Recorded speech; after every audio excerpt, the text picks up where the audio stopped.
Assalamualaikum warahmatullahi wabarakatuh. Bagaimana kabar kali ini anak soleh soleha? Kali ini Bu Yanti akan berbincang-bincang dengan salah satu guru. Kita perkenalkan ya. Assalamualaikum Pak Waalaikumsalam Ustadz. warahmatullahi wabarakatuh. Pak Ustadz ini dari sekolah SD Makassar 01, Pak Juahir. Iya. Bagaimana sehat Pak Ustadz? Alhamdulillah Alhamdulillah. sehat dan luar biasa. Pak Ustadz nih saya mau tanya-tanya nih sedikit ya.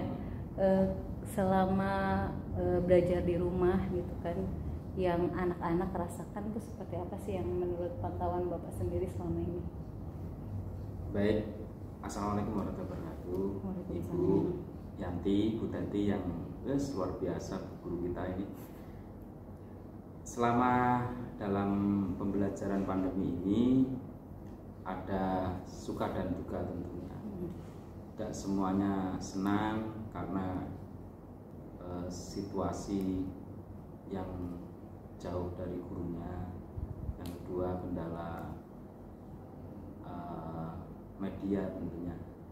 Maka dalam pengamatan saya selama ini banyak kekurangan dalam pembelajaran jarak jauh adalah terkait masalah HP, karena ada satu keluarga yang punya HP satu, kemudian dia punya 3 saudara yang saat itu harus menggunakan HP bersama. Otomatis kita sebagai guru harus memfleksibelkan waktu. Misalkan pagi ini dikerjakan nggak bisa ya siang, bisa siang ya sore, itu Bu. Ya baik-baik. Pak Ustadz, bagaimana nih kadang selalu ada istilahnya anak tuh belajar di rumah tapi dia dibantu oleh orang tuanya, dalam artian mulai dari isinya yang membantu orang tuanya gitu kan. Itu kan sempat ada seperti itu gitu. Menurut Bapak bagaimana tuh?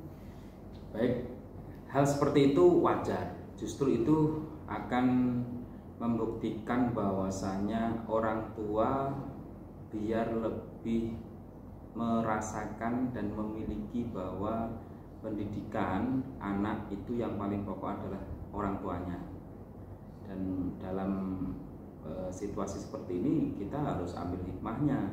Kalau menurut saya dia dibantu orang tuanya atau tidak pun bagi kita ya nggak masalah, karena kita dalam pembelajaran ini kita tidak perlu untuk mengejar nilai bentuk angka, tapi dalam sebuah makna proses pembelajaran. Jadi kalau kita mengetahui proses pembelajarannya dan keterlibatan orang tua justru malah baik. Itu menurut saya ya. Ada lagi Bu Tati? Kalau yang Bapak ingin berikan maksudnya motivasi buat anak-anak apa tuh kira-kira selama pandemi ini? Karena anak-anak banyak sekali yang sudah mulai kayak kangen sama teman-temannya gitu. Jadi pesan-pesan Bapak untuk anak-anak generasi penerus ini apa gitu? Oke. Baik, dalam musim pandemi pembelajaran sangat banyak manfaatnya ya. Di antaranya ternyata ilmu pengetahuan atau ilmu agama itu bisa diperoleh melalui media apapun. Tapi yang menjadi kunci pokoknya adalah ketika kita belajar ilmu agama tetap harus berdasarkan sumber yang benar. Walaupun kita ambil YouTube atau media yang lain, tapi kita harus punya channel yang benar dan dari sumber yang benar agar tidak salah dalam menerima pelajaran agama itu sendiri. Yang kedua, tetap walaupun bagaimanapun belajar harus ada yang kita figurkan. Maka orang tua, guru itu harus menjadi filter, karena ilmu bisa diambil dari manapun, tapi kalau akhlak atau budi pekerti atau suri teladan itu harus dari orang tua dan guru tentunya. Walaupun tadi ilmu bisa diambil dari apa saja, dari mana saja, gitu Bu Tati.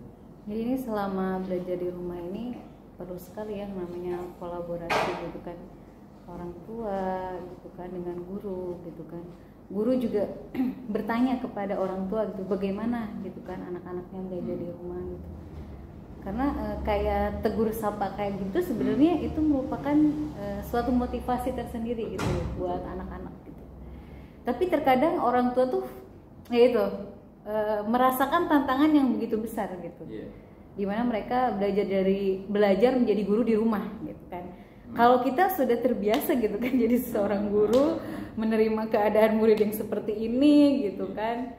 Nah itu bagaimana tuh maksudnya untuk orang tuanya juga? Baik, kalau untuk orang tua memang ini tidak mudah ya, karena background orang tua juga bermacam-macam. Tapi sebagai motivasi kita kepada siapapun orang tua yang saat ini tentu mengalami proses kehidupan yang luar biasa, tidak bisa disangka sebelumnya.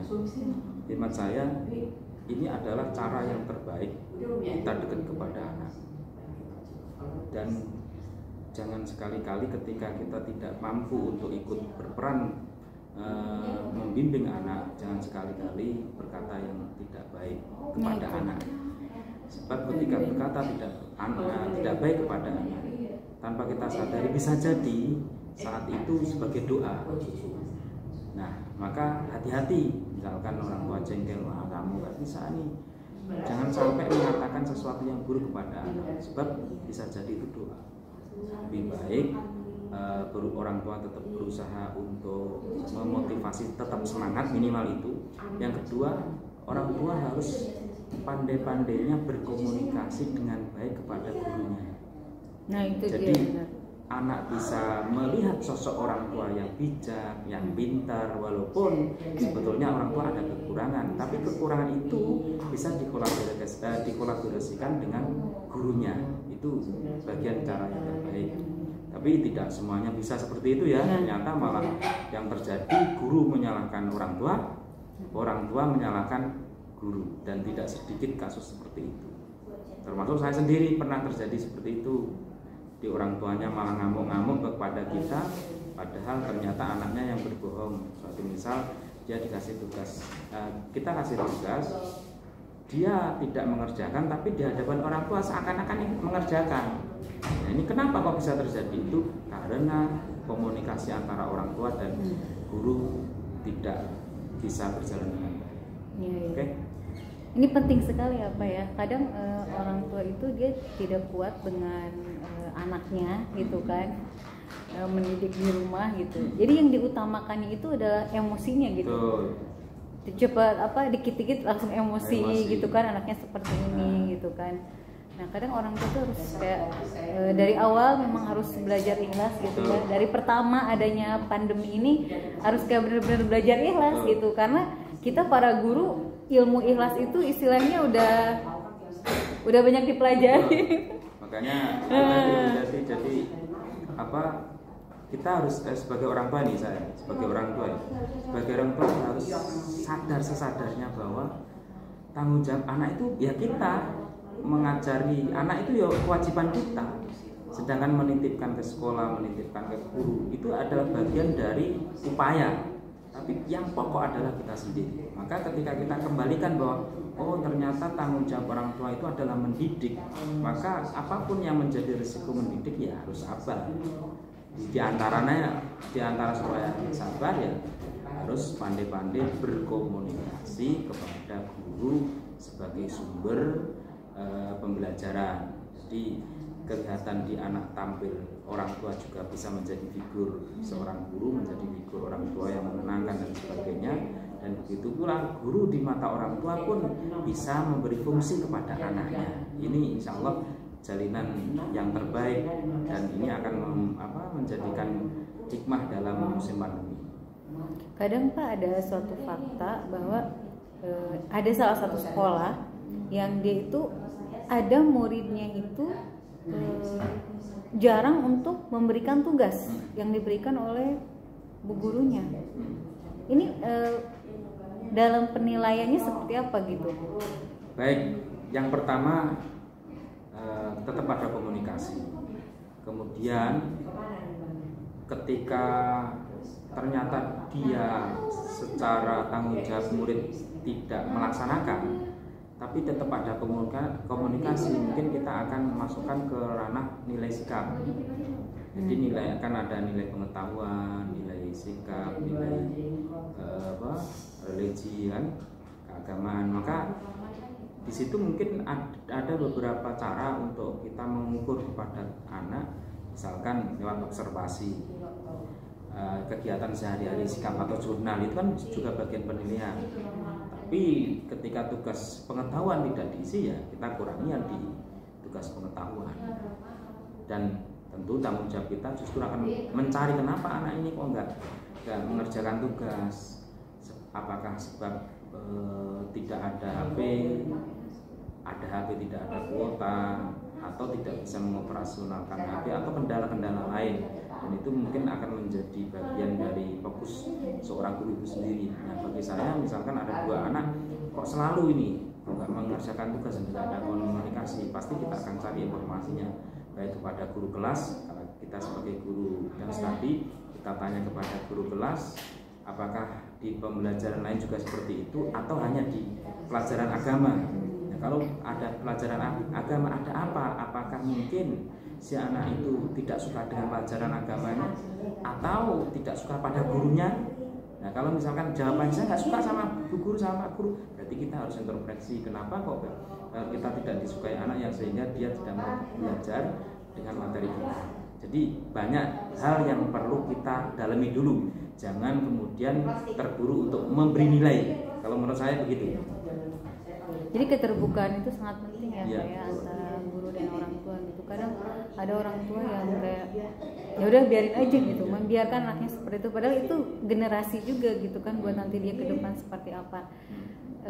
Selanjutnya nih pertanyaan yang kadang kita kayak, duh gimana nih anak-anak udah lama gak masuk sekolah, ada rasa kerinduan gak sih ini Pak dari Bapak sendiri gitu kepada anak-anak?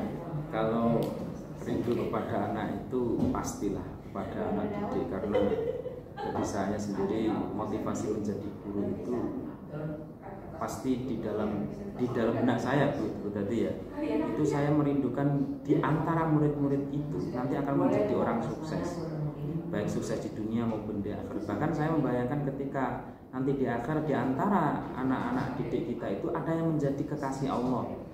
Bagaimana seandainya kita di akhirat nanti, misalnya ternyata kita juga problem dalam hisabnya, ternyata ada murid kita yang menjadi kasih Allah, senang enggak kita? Maka dari itu menumbuhkan kerinduan yang sangat, walaupun kerinduan itu tidak harus melalui langsung, baik melalui doa, bahkan kita tegur sapa lewat Zoom, lewat media yang lain, itu juga bagian dari kerinduan. Tapi kita pun harus siap menerima apapun yang menjadi kodrat Allah ya. Dalam situasi ini pun tidak ada yang minta dan tidak ada yang membayangkan sebelumnya bahwa kita akan terjadi musim seperti ini. Tapi kalau ditanya apakah seorang guru rindu, nggak usah ditanya, itu nggak bisa disebut dengan kata. Kerinduan sebagai guru kepada anak murid itu sangat luar biasa. Bahkan setahun ini hampir kita nggak bisa ketemu. Kalau kelihatan setahun kan udah pada tubuhnya udah lain, udah mukanya sudah berbeda dengan dulu. Mungkin setahun yang lalu masih lucu, sekarang kan udah tumbuh agak dewasa juga. Itu menunjukkan kerinduan yang sangat luar biasa bagi kita sebagai guru. Karena sebenarnya kondisi seperti ini ya, belajar di tengah-tengah COVID-19 ini sebenarnya semua orang tidak menginginkan seperti ini. Betul. Gitu kan, tapi ini untuk memutus mata rantai itu kan COVID-19, maka kita memberitahukan untuk belajar di rumah gitu. Betul. Karena lebih aman seperti itu gitu. Baik Pak Ustadz, jazakumullah khairan. Ya, sama-sama Bu. Atas saran-saran, kemudian jawaban-jawabannya, mudah-mudahan senantiasa dalam lindungan Allah Subhanahu wa Ta'ala. Kemudian mudah-mudahan kita semua bisa berkumpul lagi di sekolah ya. Amin, untuk mengobati rasa rindu anak-anak kepada guru dan teman-temannya. Mengobati rasa rindu dan belajar lebih maksimal. Nah, dan belajar lebih maksimal. Baik. Jangan rindu doang, habis itu ketemu nggak libur lagi. dan belajar yang lebih maksimal gitu. Oke, baik. Ya, terima kasih Pak Ya, Ustaz. sama-sama. Jazakumullah khairan Ya, katsiran. sama-sama. Baik, anak soleh-soleha, itulah wawancara Bu Yanti dengan salah satu pak guru agama Islam. Wah, subhanallah sekali ya jawaban-jawabannya. Anak soleh-soleha tetap semangat belajar walaupun belajar di rumah dan tetap jaga protokol kesehatan. Wabillahi taufiq wal hidayah. Assalamualaikum warahmatullahi wabarakatuh.